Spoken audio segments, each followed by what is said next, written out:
Nongeye kubasuhuza abakunzi ba Saibu TV, ni njyewe Eli ubagezaho ubuhamya bwanjye. Ubushize kuri episode ya 4 aho twari tugeze aho umugore yagiye kubana nawe, nari mpabaye mu buryo bwo kwikinga cyangwa se mu buryo nari mpabaye nk'agakingirizo kugira ngo ubuzima nibwongera kugaruka nzahite nigendera. Twagiye na episode ya 5. Ubwo narindi mu rugo nicaye, nari naratangiye gufasha uwo mugore imirimo yo mu rugo kuko niwe wagiraga akazi, njyewe nta kazi nagiraga. Naje kumufasha kuzajya nita ku umwana wabaga mu rugo, wa mwana nababwiye wabanaga wari ufite ikibazo cy'ingingo amaboko, kubera ntabwo ariko yavutse uwo mwana, ahubwo yaje gukora impanuka bimugendekera gutyo. Umwana nakomeje kubana nawe, umwana aranankunda, umwana nkamubera umubyeyi ndetse na mama we yarankundaga, ariko mu by'ukuri ijoro riba riraye.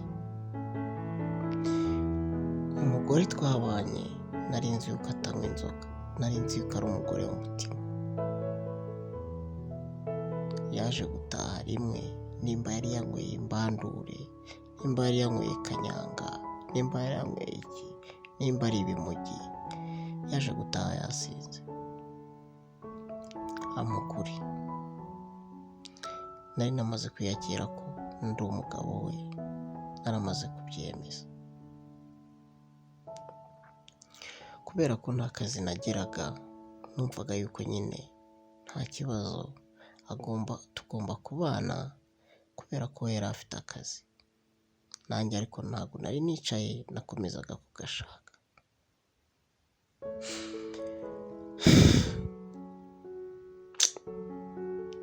Mana we, ibyambayeho muri iyo minsi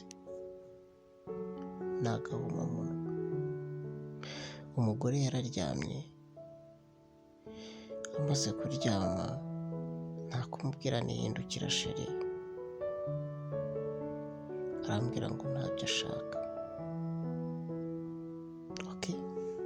Ndavuga ne wa mugani, nta mpamvu yo gufurusa umuntu, reka niryamire.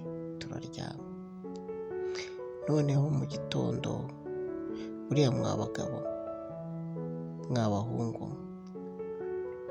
umugabo n'umugore baserera mu rukerera. Umugore aba yatekereje, umugabo yatekereje. Buriya rero icyumba cy'umugabo n'umugore kiberamo byinshi, mbega amabanga, mbega amahane. Rimwe na rimwe mu gitondo ni nabwo umugabo ashobora gukubita umugore akamunyuzamo nk'inshyi ebyiri baryamye mbere yo kubyuka. Ati gute?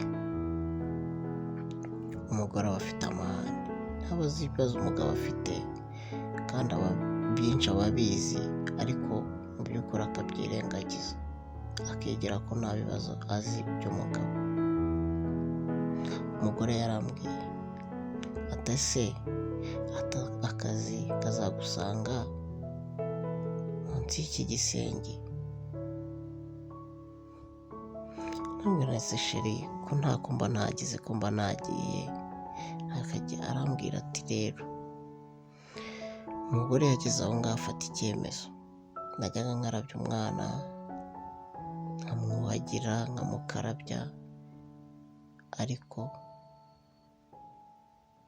buriya umwana utari uwawe, ibyo avuze byose nyina arabyemera.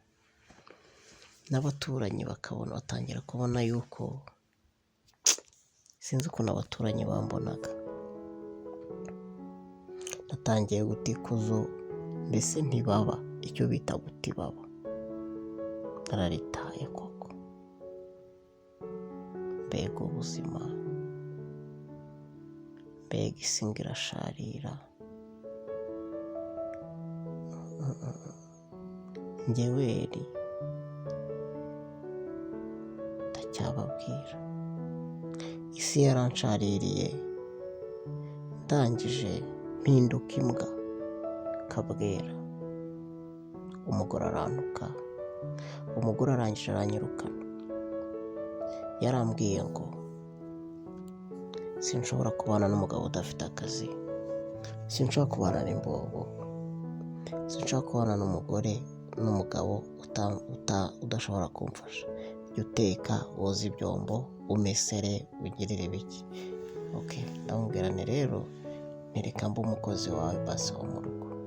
Ati we tugomba kuba umugabo, ariko nubwo waba umugabo ugomba gushyira ubwenge ku gihe. Mu by'ukuri ubwo nari ikigoryi, namwe murabyumva, ntabwo ubwenge bwanjye bwari ku gihe, bwari bwaratatanye. Mbega ibibazo, mbega isi.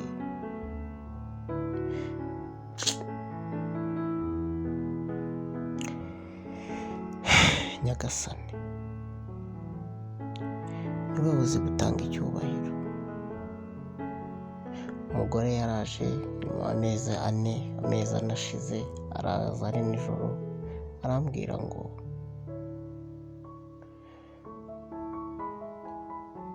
ngomba kuva muri iyo nzu. Basi ntekereza nderekeza he? Nukuri nari naramaze kumukunda, nubwo nta kazi nari mfite, ariko bitewe n'uburyo twari tumaranye, turyamana, dusambana nawe, nari naramaze kumukunda, numva ari we mugore wanjye. Kandi naraje nzi ko njyewe nje kwitekera imitwe nkibera akanyera icumbi, kugira ngo mbone icyerekezo, banze nshaka aho nzerekeza. Birangira mukunze, birangira kubera kuryamana nawe, birangira nkuruye, birangira numva ari we mugore wanjye. Yaje yariye karungu, arambwira ngo ntagakinshaka. Ndavuga nti none niba utakinshaka, arambwira ati ahubwo ugomba kumpa igihe uzaba waviriye hano. Aramubwiye nti humura, kuwa kabiri nzagenda. Kuwa kabiri harageze, nzi yuko ndi bugende, birangira ntagiye. Ndongera ndahaguma, ndongera niyongeza ikindi cyumweru, ariko ubwo muri iyo minsi ntabwo nari nkiryamana n'uwo mugore. Yarazaga tukaryama, none we ijoro ribaruwa riraye. Narongeye niyongeza icyumweru, ndamubwira nti mbabarira nzagende ku wa mbere. Arabyemera. Amaze kubyemera, nagize gutya, yajya ataka ambwira ngo ngwino nkorere masaje.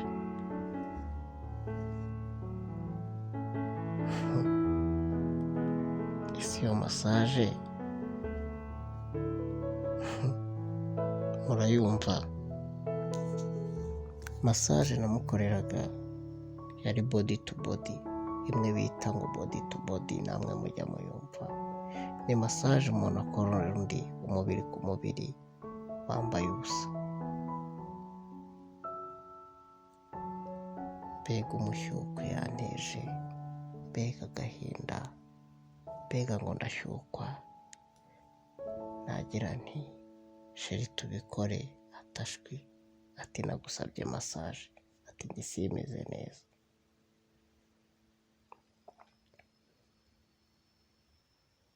Mbega umugore w'umugome, yantezaga umushyukwa gusa. Wapi, nta kumurongora. Twamaranye icyo cyumweru cyose mukorera masaje, twambaye ubusa, yewe n'igituba nkagikoraho uko mbyumva.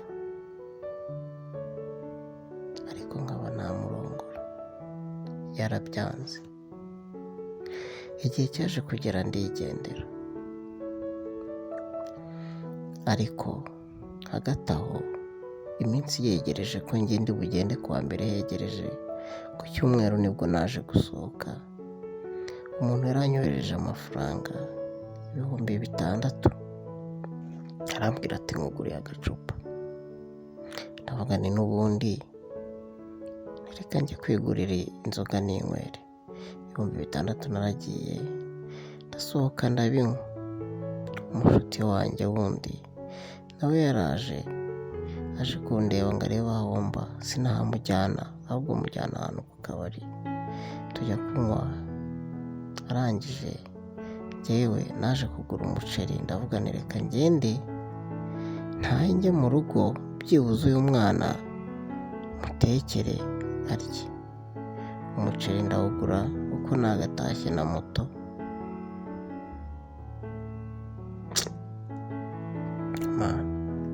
Ngiye kugera hafi yo mu rugo wagira ngo byagira ngo bibe ikimenyetso. Naragiye uko nagatashye ngiye nitura hasi, wa muceri nkumena hafi yo mu rugo. Ubwo ngira ngo icyo cyari ikimenyetso, nkumena mu ivumbi nigeze nkuyora. Kubera ko nari nituye hasi ndakomereka bikomeye, ndangije ndataha ntaha n'amaraso, ndagenda ndaryama. Umugore uko yagatashye muri iryo joro, kuko yatahaga mu rukerera, yabaga yibereye mu bandi bagabo mu tubari.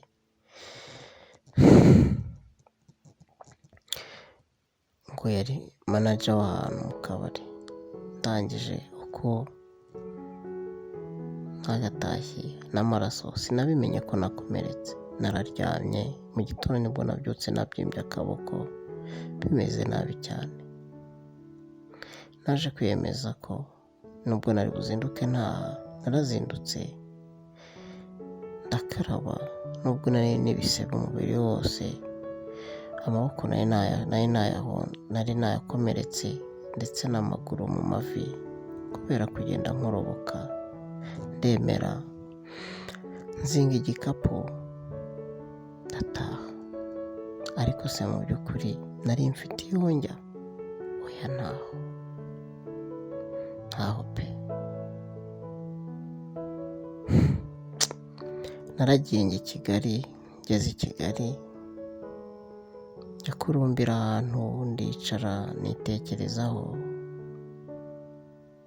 Birangije nafashe igikapu ndataha, nerekeza i Rulindo. Ndagenda ndivuza ndakira. Maze gukira ubu ngubu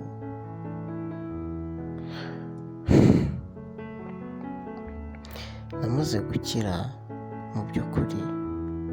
Ndongera ndavuga nti reka nsubire mu mujyi wa Kigali. Ndongera koko mpambira amabinga nsubira mu mujyi wa Kigali.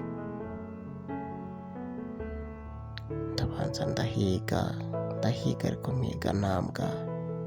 Umuhigo wapi, habe no kuwufata. Ariko buri muntu agira igeno rye, buri muntu agira amahirwe ye. Amahirwe yaje kunsekera, mbona akazi kandi keza kampemba amafaranga 400 ku kwezi. Mbayeho neza, ntangira kubaho neza, nkodesha inzu y'100,000, niberaho mu mahoro, numva meze neza.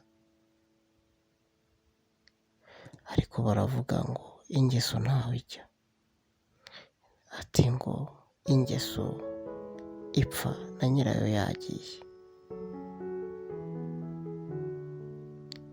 Ariko koko kubera iki dukunda abakobwa? Ariko abakobwa ni abana beza nanone. Ese ubu tuzageza ryari Nyagasani? Mana, tabara abana bawe. Mana, ba hafi abagaragu bawe.